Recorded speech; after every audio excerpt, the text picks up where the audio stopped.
Okay. Thank you so much for the introduction, sir. So, before starting the class, I would like to tell you more than me speaking, I want you people to ask me questions regarding the 5 years of law school, what do you want to do, your specialization, and all these things. So, I wanted to know, first of all, like, how many of you have taken law because it interests you so much? You can unmute yourself and just say, or you can raise your hands. Like, how much, like, did law interest you and then you have come to this profession?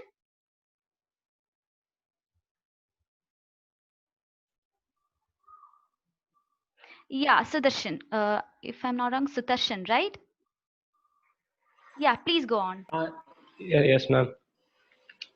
Don't I call have me ma'am, chosen. okay? Don't just call me Pooja. Okay, okay. Actually, I have chosen the law because of my own interest. Okay. Nobody has forced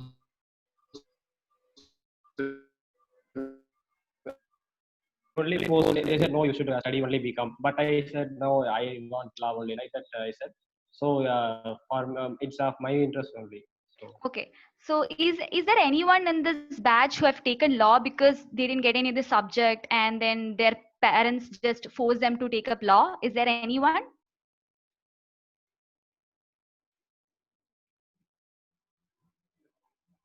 Okay. So if my understanding is right, everybody have taken law because it interests you so much, right? Okay. So basically, as an intro, I would like to start like how I end up in a law school. It's just a kind of a story, okay? And I think if when I say the story, most of the people can relate to this particular story. So in Kerala, and I think mostly in Kerala, this happens. We just after passing 12th, we just have two options. Either you go for engineering or you go for medicine. If you don't get into engineering or medicine, you just go for business. So in both the both the things, you just go for business courses. So in Kerala, we had the system. It's not like I want to become a lawyer, or it's not like I just want to do something in law. After 12th standard, I was clueless, and my parents here, they wanted me to get into an engineering college, and then they wanted me to crack JE mains and prelims, and they wanted me to go like that. But then what happened, I was not at all good at max, first of all, and I like few things of max, but I hated calculus and all these things. So I was just thinking what else to do, and suddenly one day while reading newspaper, my mom got to know that there is something called clat. And then that time the clat was not, in 2015 when I was writing clat was not that much prominent here. And then I was reading so much about like how to crack this exams, and it was just 2 months left that time. And then I just got to know that there are many universities under the clat, and there are students who are preparing from their 11th 12th standards to crack this exam. So I was like, okay, so I just started choosing engineering or medicine.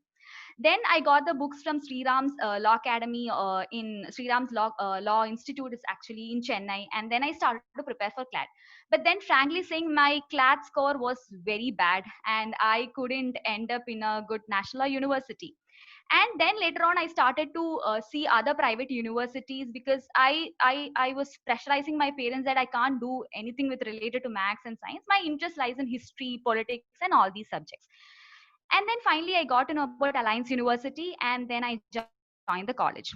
Now initially when I joined the college, my presumption was after 5 years my future would not be good because I'm graduating first of all from a private university, and then since I'm not from a national university, there are so many demerits for me. So all these kinds of thoughts were there in my mind.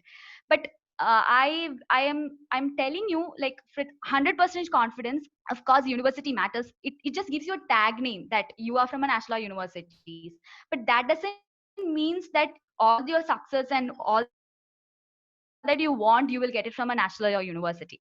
For example, if a top tier 1 law firm recruits, they'll come to national university, they recruit a person, but after 1 year, if his or her performance is bad, they'll pakka throw you out. They won't see that, oh, you're from a national university. So what I want to tell through this is, it's ultimately your hard work, how much hard work you put into it, and how much determination you have. Because see, ultimately after 5 years of law course, there are so many law students who are being passed out as advocates, as lawyers. You should have one unique character in you, or you should have one particular skill which differentiates from other people. That is ultimately everybody wants, even a law firm, or even if you go for a judiciary or litigation whatsoever. Ultimately, you should have some uniqueness or some kind of skill in you which the recruiter wants it. So this is why I said the story. So when now I would be saying, like, how was my 5 years of law school? Like, I'll start from each year by year, and I'll be more focusing on what mistakes I did. Okay, more than what how much success I got, I'll be focusing on what mistakes I did. Because see, when you come to know what mistakes I did, you won't repeat it in your 5 years. And then I won't say that everybody have to follow me, because each one of them will be exploring their 5 years in their selves. So it's just a kind of guidance I'm giving you.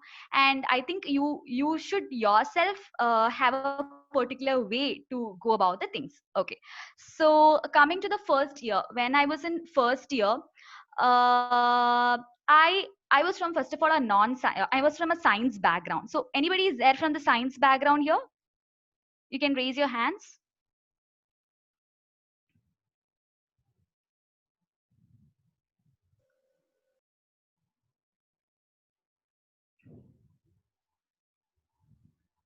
Okay, Most of I them think are, I think majority are from science background. science background. Okay, okay, sir. So even I was from a science background. So when I have taken BA LLB. So initially in my first year, we had many subjects like sociology, political science, and all these subjects. So even during the class times, when the professor used to ask us questions, the people from non-science background, like people who have already studied economics and people who have already studied history, they used to answer the questions. Okay, so I used to get irritated in the initially, because I'm not able to understand. Even the professors used to have a belief that okay, students know all these things, because majority of the students used to raise hands and say that okay, this is the answer. So I used to get really irritated. And then what I did was, I used to go to each faculty, I used to ask the reference book. I used to tell them I'm from a science background and I have zero knowledge about all these subjects. I used to go and I used to get the reference books. And more than a non-science student, as a science student, I used to spend so much of time in library. And I have a habit of writing notes. Okay, I can't just read the textbook and then prepare. I have to prepare from my own hand notes, prepare for my examination. So I used to, in my first year, I think I used to spend so much of time. Like later years also, library is something is like a first home for you. I was a hostlite, so my journey was always like most of the time in library. I had to spend so much of time, because I have to what to say, made my basics strong. So I used to go to the library. I used to, in sociology, and it's not just like caste discrimination, equality. You have to learn the theories, you have to learn the approaches. So I used to take the textbooks, I used to prepare notes by myself, and like that I used to do. So my first thing in my like, I want to tell you guys, as a first year student, you have to make reading and writing as a habit. See, when you come from a science background, what we used to do in our 12th standard, we read the textbook, we just go write the exam. But now your kind of approach towards studies should completely change. You have to read so much. Once you read so much, you will be able to write the exams. Okay, now when you, I think you will have 15 marks question, 10 marks questions. So you have to, like, when you study, it's just start writing it, so that when you come, when you get your question paper, it's easy to write the answers within a particular time period, and it will be very helpful for you in the later course also. Because now when I'm doing a part-time job in a law firm, and when I get a judgment in while I'm reading the judgment, I used to separate the judgment into issues and then the facts, and I used to prepare my own notes. So that is why I'm saying, from first year onwards, make reading and writing as your habit. So later time period, you won't face much difficulty in doing so. So that is all about first year. And then coming to the internships in first year. Okay, now since you don't have that much kind of law experience or knowledge about law, I would always suggest you to do internships in NGOs. So in NGOs you can go. So my first internship I did in Human Rights Commission in Trivandrum. So there cases used to come, I used to attend the cases, but the law part I used to leave, they used to take it in a different way. So like basic things, what all issues are there in the society, and all these things you'll get to understand. Now I think there are lots of NGOs for environment, for even for IP. Like, there are lots of NGOs. So I would suggest you to do internships in NGOs rather than going to a Supreme Court directly or a district court. See, now there are students who are from law background. Their parents might be lawyers. For such people, they would have at least some kind of knowledge when they're in 12th. So such people, it's completely fine. But a person who is coming from a non-law background, it is better to do an internship NGO, and that would be more useful for you people. Okay, so that was all about the first year. And also in first year you will have subjects like contract law, jurisprudence, and all these subjects are there. Now I would say that when I was in first year, I didn't know how much important contract was. Like when I came to fourth year, fifth year, now preparing for my competitive examination, I understood contract law is something. There are many other subjects like that, contract, constitutional. You have to have a good understanding, good grip on this particular law. Okay, now there was a particular subject in my first year which was jurisprudence, and frankly saying, I used to sleep in that class because it was all over my head. Like there are so many schools of thought, and there are so much things. I was like, how will I pass? Like I just studied something, and I think I referred VD Mahajan textbook, and I read something, and I just passed that particular exam. And I thought, oh, I don't have to study this particular subject, sister, because it's not law, right? But then when now I'm preparing for my judiciary, and for other exams, jurisprudence is something the judges are quoting. You should know the roots of the law first. To even the advocates argue on the basis of the criminal jurisprudence. So don't think that some of the subjects are very boring and I'll skip it. If you do that later, you have to read more. Right now, I think if I go back to first year, I could have studied jurisprudence more depthly, so that now I don't have to put so much of effort. So don't think that certain subjects are very boring and all these things, but this jurisprudence is actually you have to study. So that is one of my experience in my first year. And regarding the internship, now coming to second year, now I would like to say that in the second year you will be having some knowledge about law, right? So it's not about, as a law student, okay, as a law student, you, if a particular issue is happening, as a law student you should know something a bit more than the other people. Now when I used to go for a functions and all, when I say, okay, they'll ask me what are you doing, I say I'm doing law, and they ask me, okay, what is your opinion on Shabrimala judgment?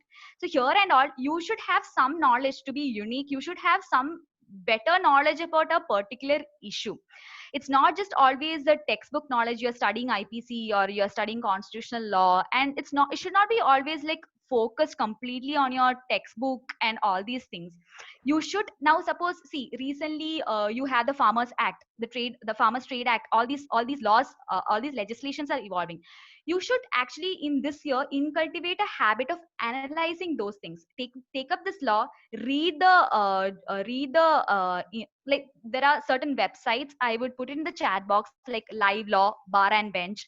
So these websites, if you go check it, they will give you updates, legal updates, everyday legal updates. One is Live Law, and second, Live Law, if you give a subscription, you can get so much articles written by various advocates. You'll get different opinions by different people, basically. So I'm telling you should have a habit, you should incultivate a habit of analyzing things. When a legislation is passed, you should be able to know what are the impact of this legislation. Is it very positive, or is it very negative to our society, and all these things.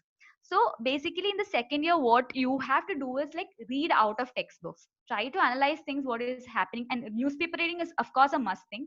In the newspaper also, if you get a particular issue, try to read so much about the issue, because later on it will be helpful for you guys. Okay, so in the second year, basically incultivate that habit. Now in your second year, I would suggest you to participate in competitions.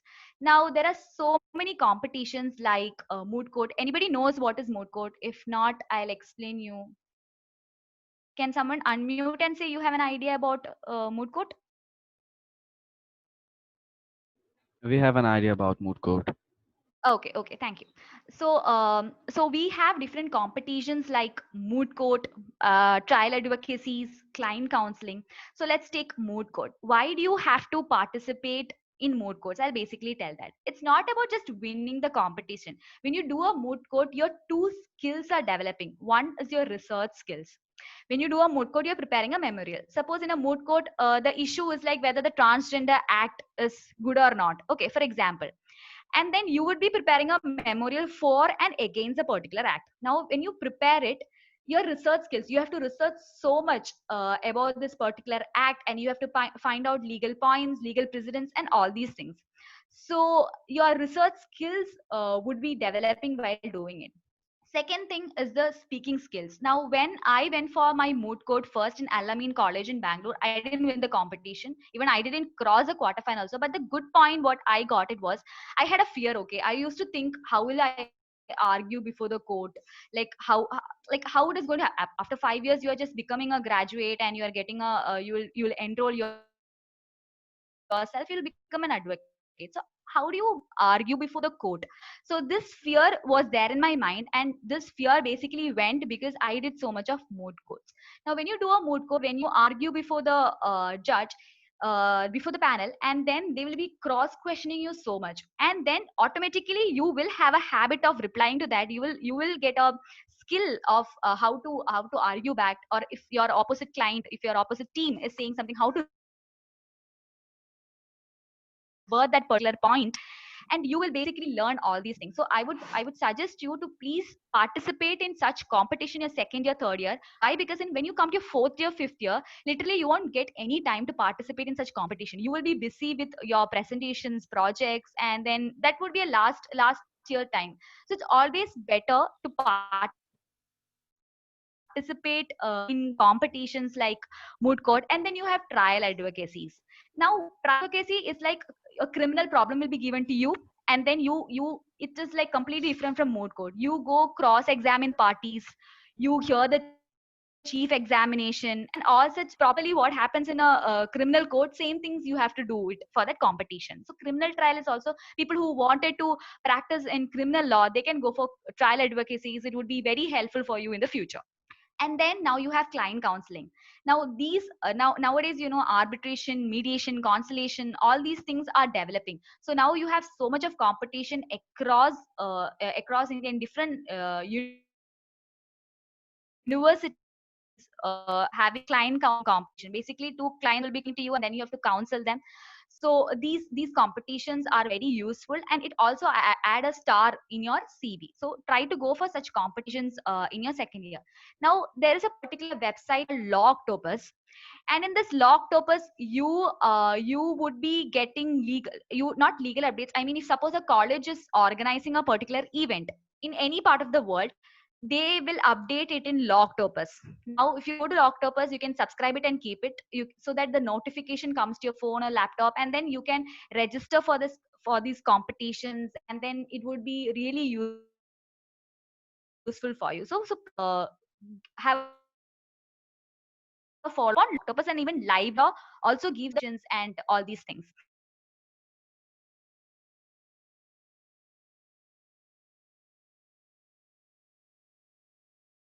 Reading, writing, all these habit, and you can cultivate all such skills from your second year.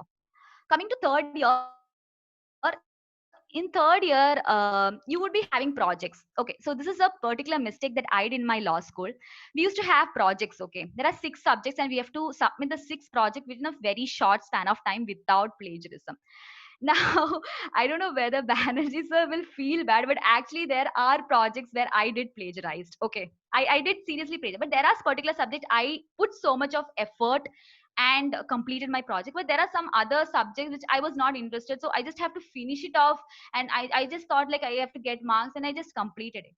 But I think that is one of the mistakes that I did when I look back, because I was thinking all these projects that you are doing it, you can give it for publications. If you do your projects in a proper way, there is an advantage. Twofold advantage is there. First, actually three is there. You will get to know about the subjects more, the research thing. Secondly, you can convert your this particular project into publications, and then you can publish it across UGC recognized journals, and other journals are also available. And then you can also get nice marks. So three of my seminar papers and projects, I used to sit with the faculty, I used to review it, and then I used to give it for publication. So like almost I have now 6 to 7 publications now.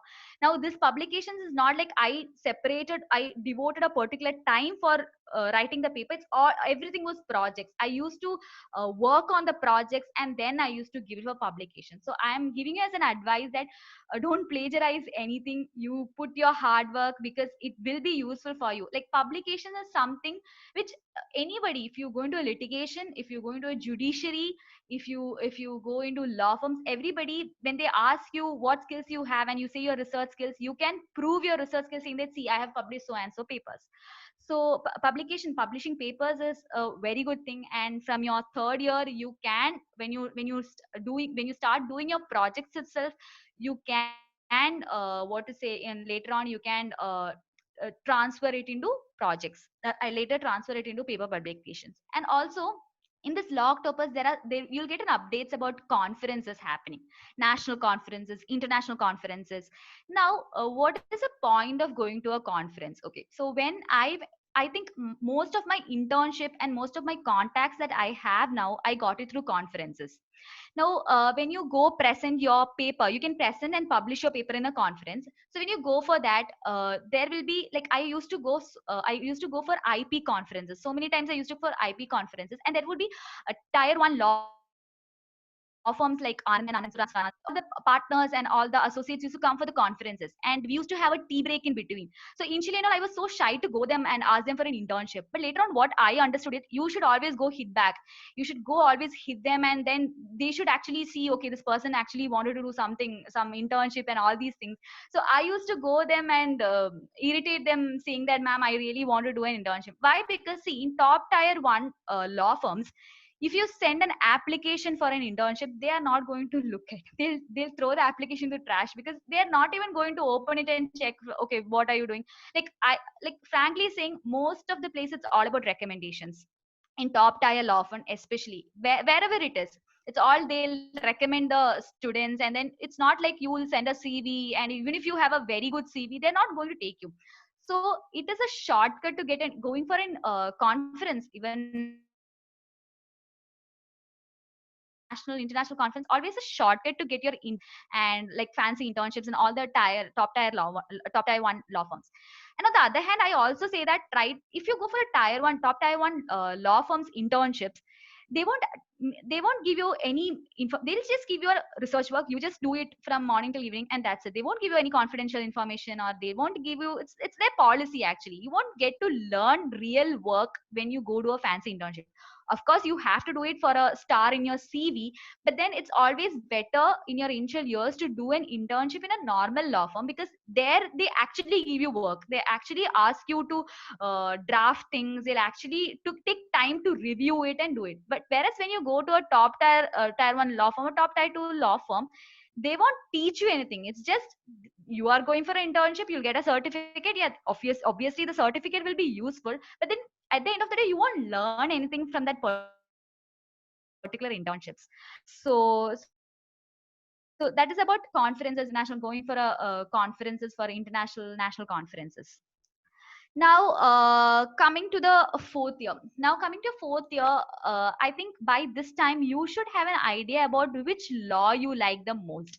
Now there are so many laws, but ultimately if somebody asks you which area is your interest license, you should have a very good idea about which area you like the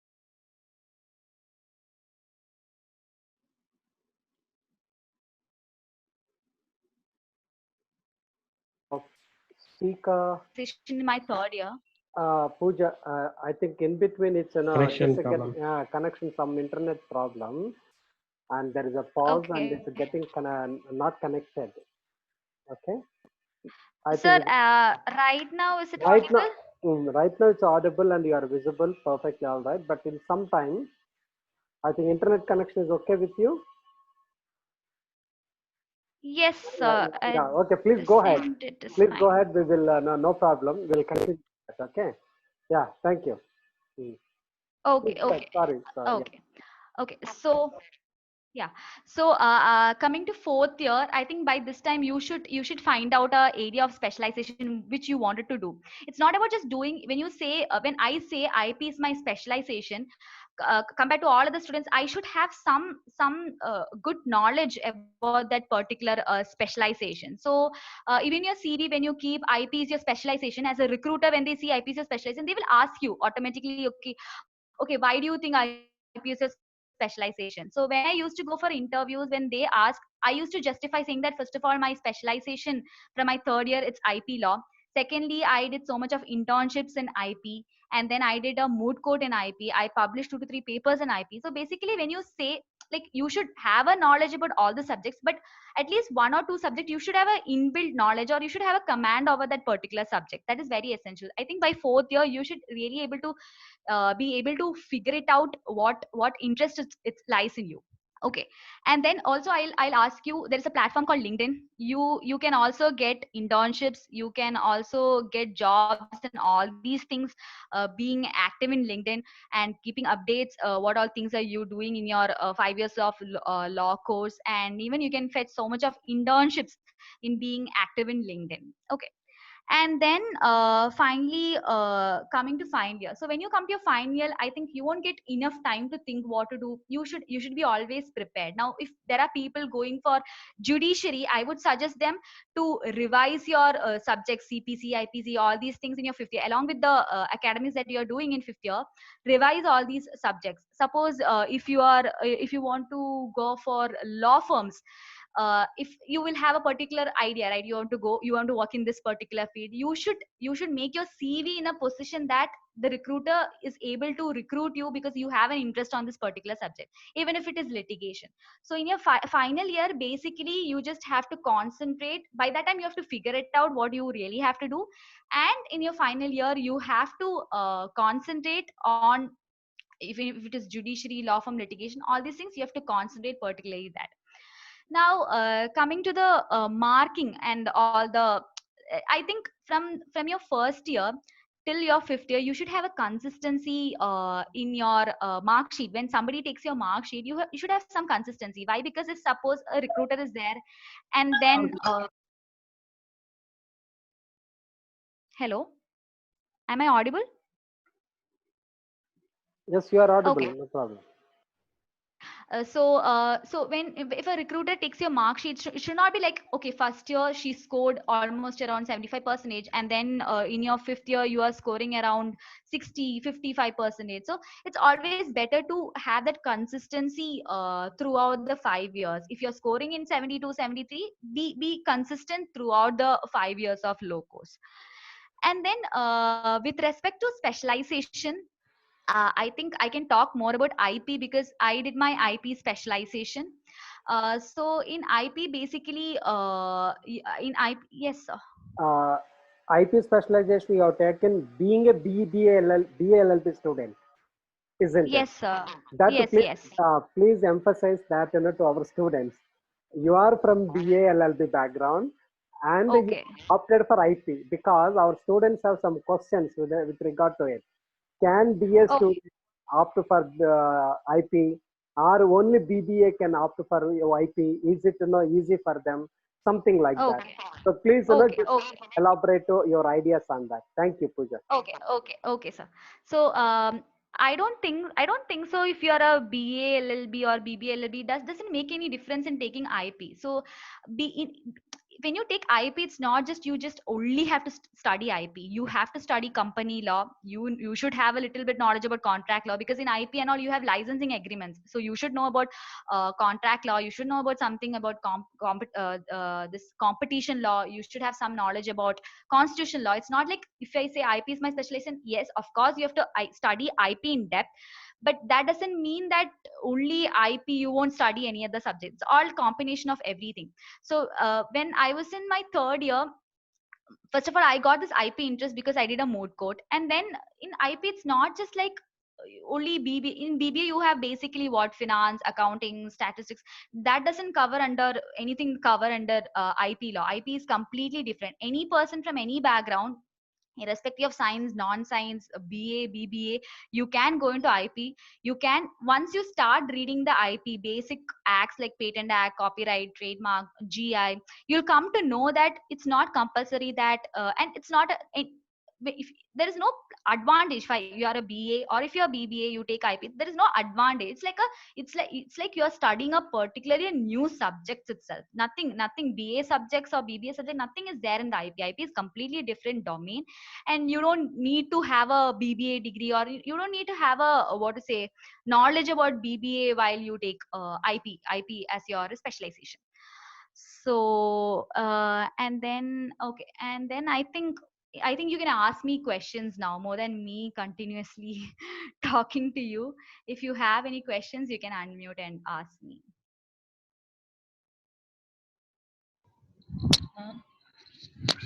Ma'am, how did you do your research for the moot court? Okay. Thank you. So when first time when I did moot court, I was in my second year and I was a researcher. Now, when you get a particular issue, like for example, let's take the what to say? Let's take a transgenders act. Okay, now transgender act, or let's take triple talaq. Okay, so one of my moot court was regarding the triple talaq problem, whether triple talaq is constitutional or not. Now you have to as a when you do a moot court, you have to argue for both the sides. So when you argue for okay triple talaq is unconstitutional, when you argue that, you have to first of all see the basic thing is you have to take out the judgments, what all judgments are in favor of saying that triple talaq is unconstitutional. Along with the judgments, you can also see what to say see the articles written by different scholars in it's, and also you should not like refer websites like Wikipedia and all these things. The websites that you concentrated on, or the research article you concentrate on, should be very much what to say relevant. And then you proceed your research, like you take up a issue one, and then you will see the keywords as triple talaq is unconstitutional. You give it, and then you start to read each articles. There will be so you just read, you just prepare your arguments each one by one. Once you say that it is unconstitutional, talks about it. So see, there are some problems you won't get that the triple talaq is unconstitutional. You won't get such judgments every time. So you have to connect with other issues, and then you have to proceed your research in that particular way. I hope it's clear to you. Yes, ma'am. I think, Pooja, you have to go little, to background in the sense, more of basic. Okay. Okay, I know that you are Okay. little advanced than us. Okay, we are very toddlers right now. You have to give us what is opposite sides, how you have to do it. More basics we need now. Can you help us to do the more basics? Okay, sir. Yes, yes, sir. I wanted them to ask some questions Good. so that I That can also see uh, what they. same question only, moot court question only. You need to give us Okay. more basics because we are just starting. What is the Okay. other both Okay. sides? How do you know triple talaq and comes under which discipline of law? And what are the Okay. Okay. everything you have to give that very very basics. I would appreciate a Okay. little. Okay. Okay. Okay. Got it, sir. So see, let's take the triple talaq example itself. Understand that this comes under the main domain of constitutional law. Now, when you say about the constitutionality of triple talaq, you have to basically see Article 14. Now, you have to go into the basics of Article 14 and see what there are so many criteria that satisfy Article 14 and Article 21 also. So you have to read first of all. See, I think Bear Acts are very helpful for you in this particular act. You should always have a Bear Act with you, a constitutional Bear Act, and then you have to start by reading Article 14. When you hear constitutionality, you have to see Article 14. Then regarding the maintainability, also since it's a violation of a fundamental rights, you have to see Article 32. So you have to read about Article 30, whether your petition is valid or not. is maintainable or not. If that question is there in the issue, you have to see for article 32, when you go before the Supreme Court, what are the grounds under it, and then you have to see article 14. And then when you read article 14, you have many landmark cases for article 14, so you can read the landmark cases under article 14. Then you have article 21, again you can read the landmark cases. And article 21 is such that it has so many interpretations of article 21. So you can research on all the case laws and what each judges have said about the particular things. Also, you can see the constitutionality debates in many of the judgments. When you read, you can see that the judges have quoted the constitutional debates of each particular articles. So when you do a research, particularly about article 14, you can go into the constitutional debates, what is happening when the article 14 was framed, was incorporated in the constitution. You can read all these things. So who is Varshini? I think she Yeah, have raised her hands long back. yeah.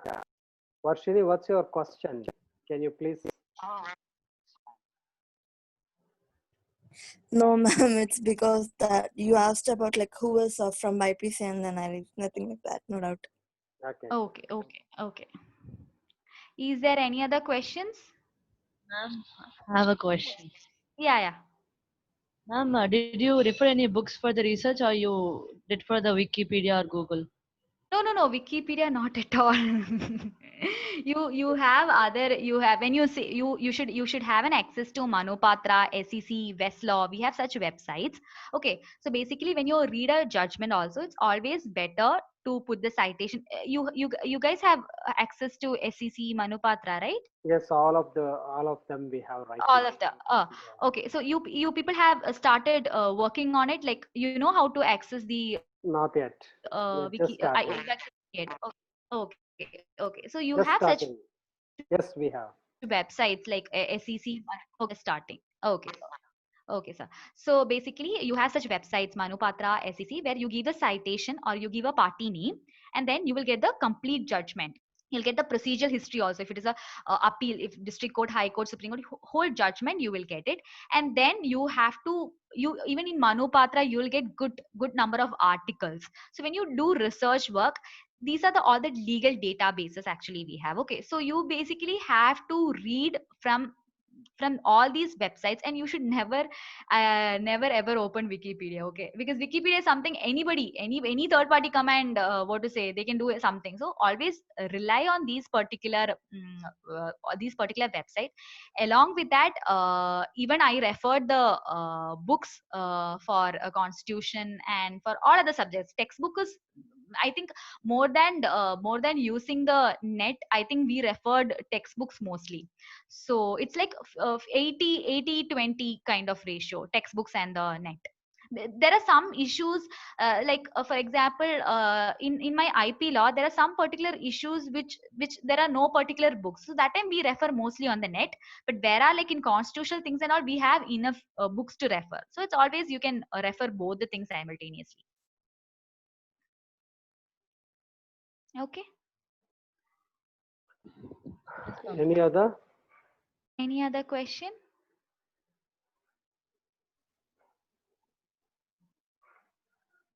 Excuse me.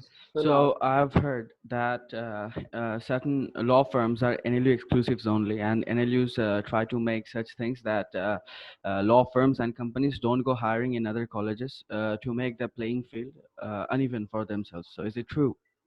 Yes, it's true.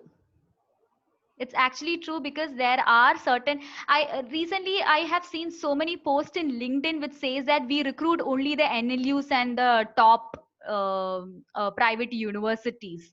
Like all these things are of course there, but I don't think so. See, I did my one of my internship in Anand and Anand, which is a top tier 1 law firm. but I didn't get that internship through sending a CV. You know, I used to, my sent mails, if you check, there are like so much of application. I used to send them daily. I used to call them and say that I've sent the application, please go through once. And I was ready to face any interview, any test, but the process doesn't go on. What I did was, there was a particular person in LinkedIn, and he was my connection. I directly texted him saying that, sir, this is the condition. I have sent so much of mails, and I actually screenshotted the mails and I sent it to him saying that, sir, like I have enough potential, I can prove my potential, so if you give me one chance, I want to really see the firm culture. And then he was like, of course. And then he sent me a what to say, a mail from official mail. So getting an internships in top tier law firm, even a job, it's very difficult, but that doesn't mean that you won't get it. You can approach. I think that is why I said LinkedIn is actually a good platform where you can get internships.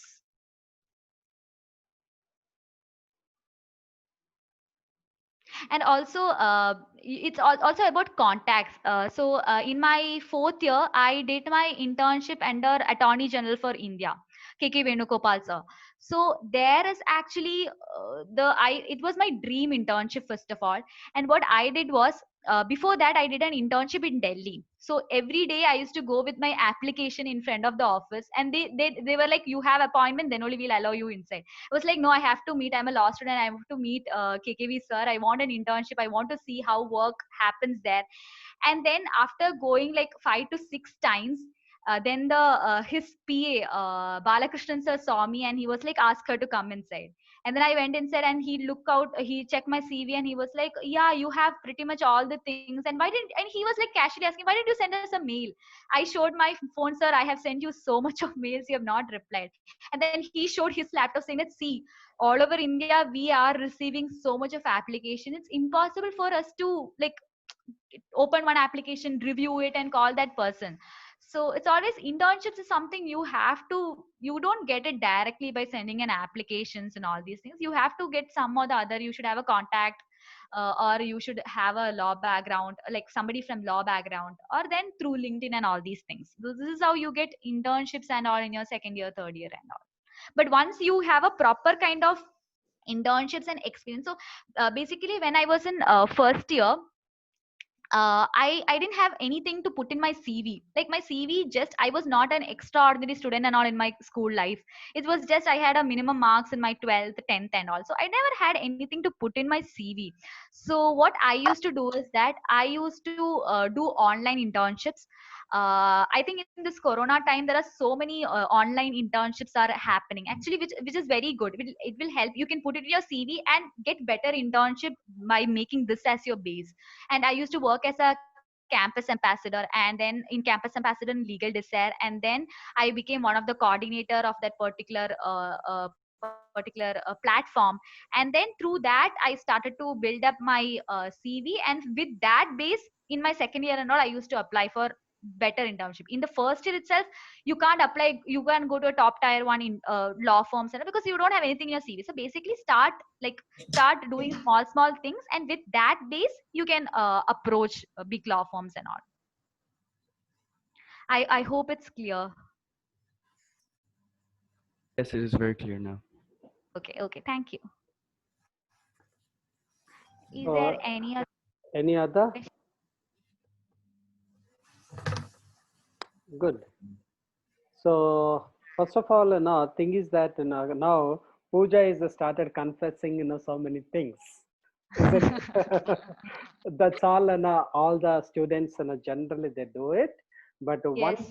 one thing which I want to tell you that later they might have realized that yeah, we shouldn't do the plagiarism. We should not take into the Yes. Wikipedia, and we should not do the dishonest work. We need to have the academic integrity.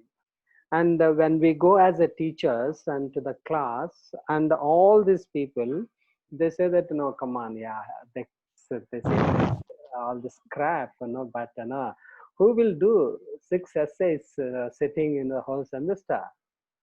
It's a troublesome task. You have, in the second week itself, we give you the task, like what I am giving you, all of you, the task, writing task of an every day. So Pooja, what I'm doing, we are having a visiting faculty every day like you. And at the end of Okay. the talk, I am giving writing task to all our students. They have to write at Okay. least 500 to 800 words on each topic Okay. without copying and without looking at Wikipedias and the standard research like Okay. that. So when we talk about all these things, the students think that come on, it's no, not for us. But once you complete your law, when you look at your CV, when your classmate or somebody is getting selected and you are not getting selecting, and you are not getting good internships, then you feel that what's wrong with me. So that's how Correct. people will feel bad. So that is why we insist that you need to have a proper CV. And how do we make proper CV? And when you publish, when you participate, when you be honest for yourself, that's a very important thing one has to have it. Or without that, it's a really difficult. You really can't make your headways. That's very essential. Like Pooja is very honest to accept, and even so many of our classmates when I taught them, and they used to come and tell me that sir, trust us. For others we have done plagiarism, for not your work. The reason is that I know I give that material to them, and whatever the topic I give it to them, I know in and out and what topic I have given and what materials they're supposed to. If that materials are not there, if there is no scientific material, we check them out. I have that confidence saying that yeah, you have not done this as per the requirement. Just stop it. That's it. So there is Correct. no kind of mercy over there. There is no kind of sympathy because you have to learn in the hard way. Okay, but the hard way in the sense it's not that what struggles we had today. You don't have that kind of struggle. You have everything in your platter. So you just sit at your home when the classes are coming to your home and the materials are coming to your home. Teachers are teaching in the class, and you say in a relaxed manner you sit at home and you can listen really. That's the kind of situations we are in. But at the end, what makes you to become a person, what you want to be, that you have to decide. That's Pooja is a classic example.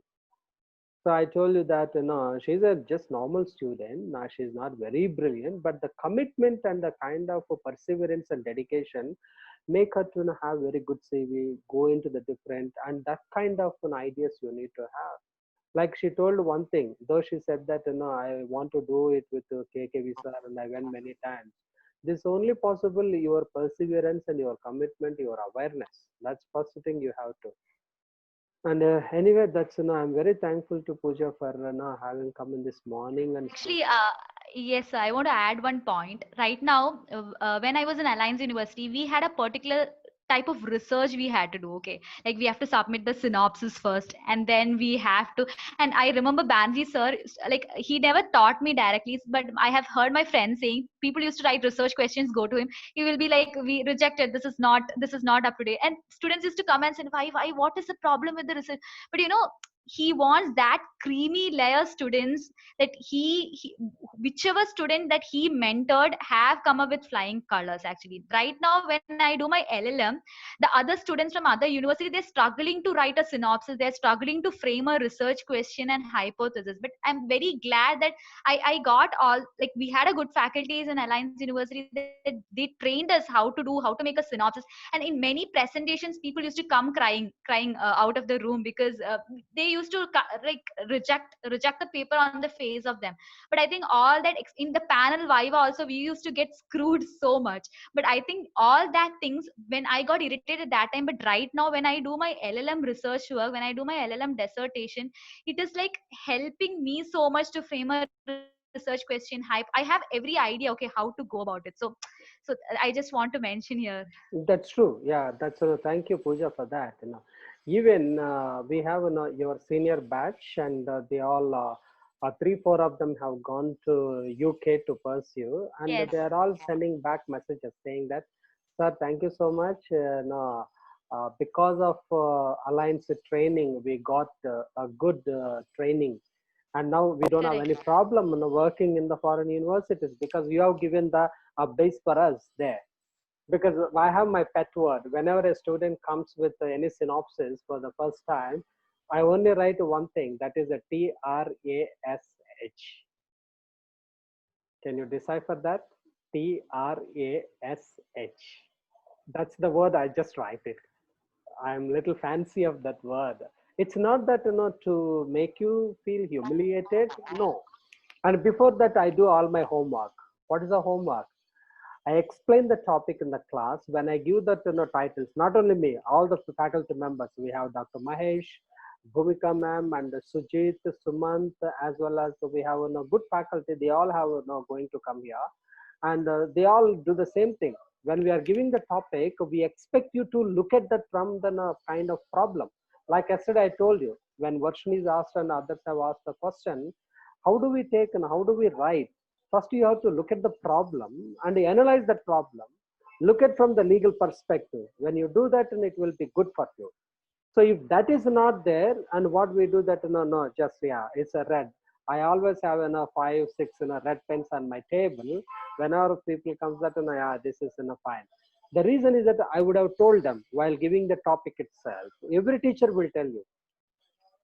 So, and the second thing, we give you the material. It's not that you have to just go like a fish out of the water and select and feel suffocated with that. No, we give you that, what materials you're supposed to be reading and how you're supposed to conduct the research. And finally, we also tell you that the structure, how it's supposed to be. Once that structure is there, that's good enough. At this age, we don't expect you to have original ideas. See, I told you in my class, after 25 years, I'm able to write with a little clarity. But if my seniors, tomorrow is going to come and he did the same thing with me. Tomorrow, one of my senior is going to come. He's a joint secretary at the Ministry of External Affairs. He, tarnished, saying that, what crap you are writing at the PhD level. So the same thing, which people should understand that. That is why pujas, the kind of confessions will help you a lot. Okay, so that's always better. And another very good takeaway for today is that at the end of 5 years, you are going to work on the 10 semesters. Each semester you have 6 papers. That means 60 courses you are doing. Out of 60 papers, you will have all the papers research exercise for 25% of the component. Out of 60 papers, even 15 papers you can publish towards end of your 5 years, then I consider that you are a successful student. See, today Pooja can easily say that, yes, I have 7 publications in top class journals is my credit. Yes, that's the spirit. That gives you to whether you want to work with Anand and Anand or Lakshmi Kumaran and Sridharan, or you want to work with KK Venugopal. See, all of us will walk into KK Venugopal. Why would he pick only Pooja? Because the ideas which she put it in her paper is very clear. That's why they will take. I have also written, but the ideas are all muddled ideas, not clarity of thinking. Hence, they don't take me. It's as simple as that. Same thing, all of you send me that whatever you want to work with me. But I'll ask you that I don't know you, but how do we assess? We assess clarity of thought process in the law. So that is very essential for us. That is one takeaway which you have to take from today's Pooja's lecture. The second thing is that when you are working, and she said that if you are not understanding, you have to go to the class, listen. If you don't get it, just don't stop it. Go to the teacher. That's another second takeaway. Go to the teacher, bug them. They might think that some people, they might not find that no time. You come tomorrow, no problem. Go tomorrow. No, everybody will not spend their time until 7 o'clock, 8 o'clock in their offices. So they have their own families. So they also have to take the classes. But don't leave them. That's what she said. Another second takeaway. The third takeaway is for the Pooja's lecture is that whenever you attend any conferences, any moot court competitions, any public functions, when you go, first make yourself visible to the people. If you are in a moot court competition, judges will be there. After your competition, go and talk to the judges, ask them the feedback, and if they are they generally they will get introduced to you.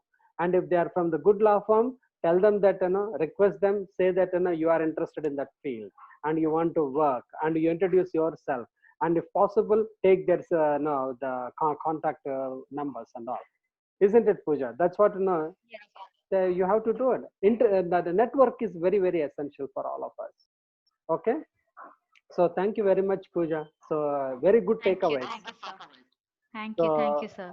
I hope our students, our friends have taken the very good takeaways from your lecture today.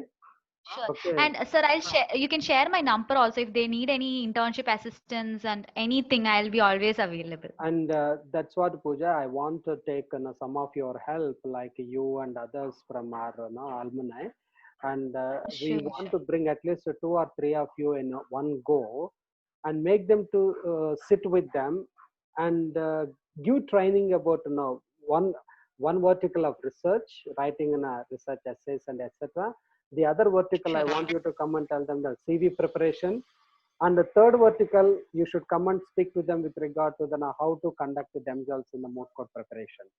So I want Sure, to sure. 2 or 3 I want to bring when physically it is possible, and I take that opportunity to invite all of you to come and train our students.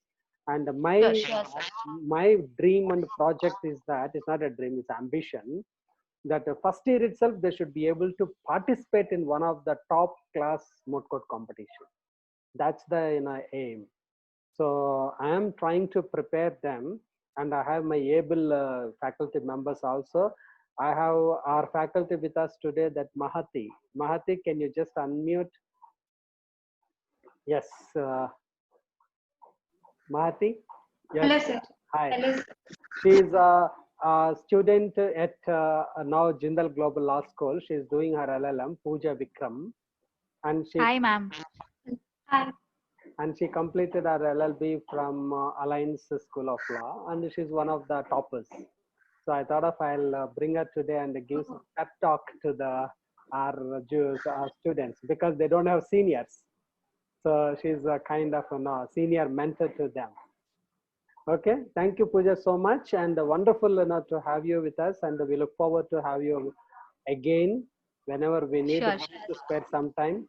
And please keep in touch with us, and also I will share your contact to our students, and they will Sure. be in touch with you. Okay, that's great. Okay, Thank you. okay. Thank you so much. We'll Okay. be in touch. Yeah, bye bye. Thank you, sir.